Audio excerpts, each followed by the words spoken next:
What's going on, beautiful tribe? So taking a moment to share, I was asked a question about receiving some more insight on addiction.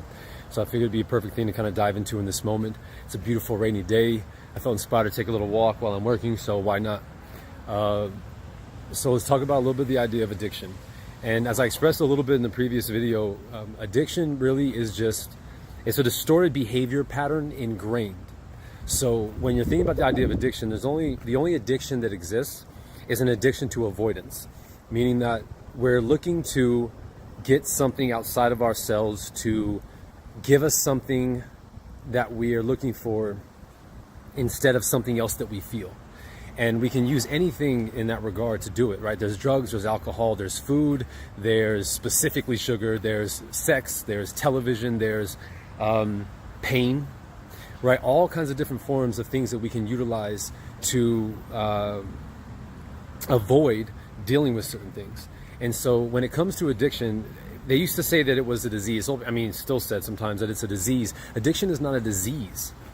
It's not a disease. Now, you can have a chemical imbalance because you're constantly ingraining a distortion that leads to the body being expressed in a way that fulfills that narrative. Just like if I had a backpack and I carried on one shoulder long enough, I'm going to start, my body posture is going to be misaligned, right? Same way if I work at a desk all day, every day, and I'm hunched over, my body posture will be misaligned. It doesn't mean I have a muscular or skeletal disease. It means that I have perpetuated a pattern of behavior enough until it became ingrained in my expression of the body. So when you think of chemical imbalance, it's no different. It is you are doing something and perpetuating a narrative long enough until the energy adjusts accordingly. Now, just like anything else in life, right? In any issue, if I have any capacity where it's energetically distorted my mental state or certain organs and how they function in the body, all of that has to do with distorted emotional energy. And when you do something enough, everything represents louder forms of that distortion. The key is to be able to catch that and have the awareness of it to do something different and adjust. So for instance, if I recognize that with a bag or the way I sit, I can adjust myself. I do that long enough, I restore posture, I restore stance. When you adjust, say if I stop doing certain behavior patterns with drugs or alcohol, in time my body will adjust because the body is designed to heal itself. And the body is an expression of my consciousness. So if I'm playing out a game in distortion through my consciousness, the body will perpetuate and communicate where I'm doing that. So now in the regards to addiction, when we're looking to avoid an emotion, we find ways to deal with it. And it can be whatever it is. And it doesn't matter as much of like what was the initial cause in terms of the event. What does matter is what is the emotion associated with it, so you know how to navigate and process your feelings.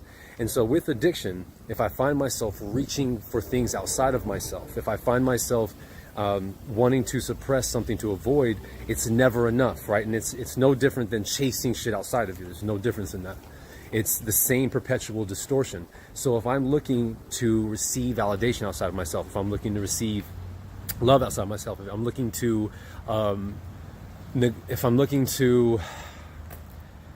be busy so I don't have to sit with myself, all of those are a natural reaction to something I am afraid of dealing with. And what we're afraid of dealing with is usually some kind of feeling that the idea of our fear represents. Now, the funny thing about that is it's exactly what we're already feeling. We just don't want to acknowledge it, which is why it becomes distortion, because it's just like suppressing an emotion.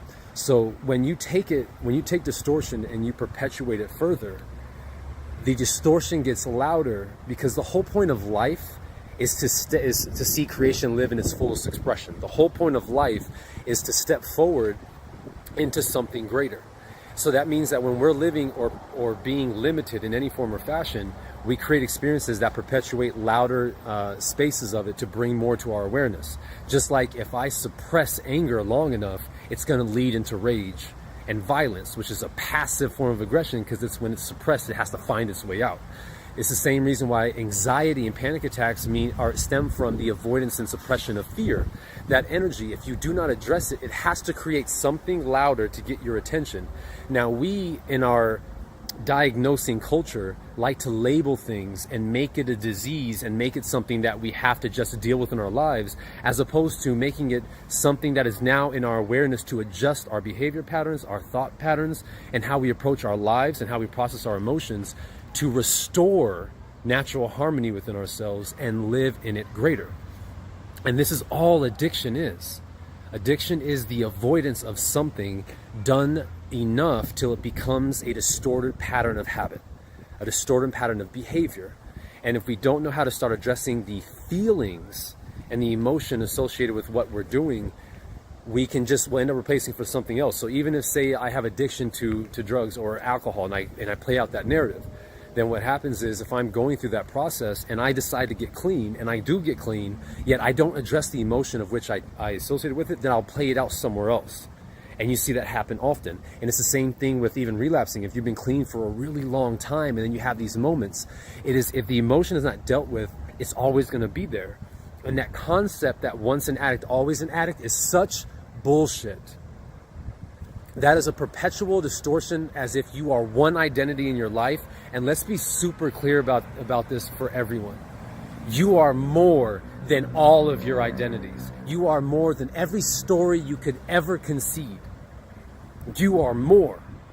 And that's for everything. You don't even have to look at it on the shadow side. Like, if you are the most amazing musician and you have a passion and offer an amazing gift to the world, or an amazing speaker, you're still more than that. So the idea that somehow you can be held to one aspect of an entire infinite existence is bullshit. You are more. So when you think of this concept, it's the idea of playing out the distortion loud enough to get your attention so that you can make an adjustment. Sometimes we get it and make an adjustment, sometimes we don't. And then that leads to other things. And if it cuts short your journey of life in this particular existence and you shift over to your next one, you'll work out some shit there, whatever it's got to be. But that's a whole nother topic of conversation. In the meantime, recognize what's really going on in life when it comes to this. Everything has to do with emotions. Emotions are what we utilize to channel creative energy with. It's what we choose to place meanings upon thoughts to then have experiences. And emotions are things that we choose based on what we believe in relation to the identity we're being in the moment. So if I have a thought and I witness an experience, the event itself has no meaning. I place emotion towards it based on my belief. Now I have experience. So when you navigate that energy, it is energy that drives creation. If we are not allowing it to flow, we are creating tons of distortion, and that's the conflict we see in the world. And it's easy for us to judge. So we like to point fingers about people being assholes or being bad people or good people, whatever that narrative means, when the truth is, again, it's not about good or bad. It's about, am I exploring and living in my greatest expression, or do I find myself holding myself back in some form or fashion, which we all do.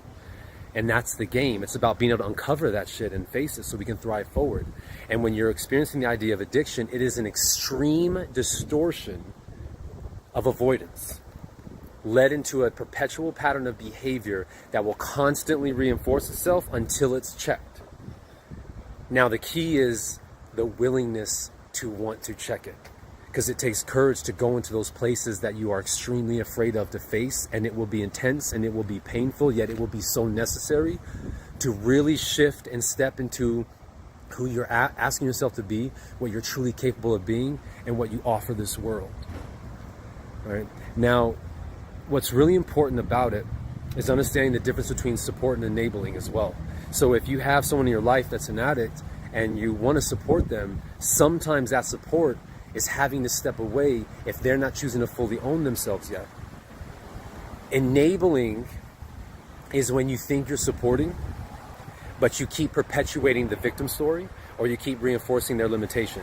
Because the truth is, in life, when it comes to support, all support is meant to lead to people owning themselves, taking responsibility for their lives, and making the necessary choices to adjust. And it's an interesting game to play with, and we can dive further in this. So if you have any questions on this, please feel free to leave your comments. It's so helpful when you guys do to keep navigating it, and I would love to dive into this thing further. So let's keep it going. What other questions do you have around that? And I have a few more videos to load up about pain, about emotional processing, so much more. So stay tuned. I love you guys. Thank you for tuning in.